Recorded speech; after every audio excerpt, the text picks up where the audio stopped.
In this guide, I'm going to show you how you can aim better here in Rivals on Roblox. Before we do get into this guide, make sure to like the video and subscribe to the channel with all notifications on. It really does help the channel and it lets us know that you want more content like this. We'd greatly appreciate it. And if at any point throughout this guide you did have any questions, just ask them down in the comment section below and we can help you out further. I'm going to be doing my best to reply to every single comment down there. Now, the first thing you want to do is fix your settings. So go ahead and find your settings menu on here by selecting settings, just like so. There's going to be a few things that you can go ahead and customize.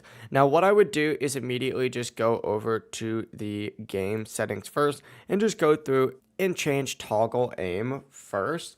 Now, if you prefer, just selecting it rather than holding it down, tick this on. This can make your aim a little bit more consistent. And then from here, the main thing that you need to adjust is going to be your sensitivity. So scroll down a little bit on here, find sensitivity, and go ahead and adjust it. This is also going to be stuff that you're going to want to change in your crosshair settings as well. So go ahead and adjust those. If you have the ability to increase your aim strength right here, I would recommend doing this by increasing this pull strength right here, because this will help you stay on target more easily. Another tip though is to keep your movement smooth. Don't just spam your shots. Take controlled shots and track your target instead of flicking randomly. And finally, just keep practicing consistently. You can use the shooting range over there in order to, just improve your tracking and reaction time. But the best thing, in my opinion, is just playing games. The more you play, the better off you're going to be. If you guys had any questions, ask them down in the comment section below, and we can help you out further. I'm going to be doing my best to reply to every single comment down there.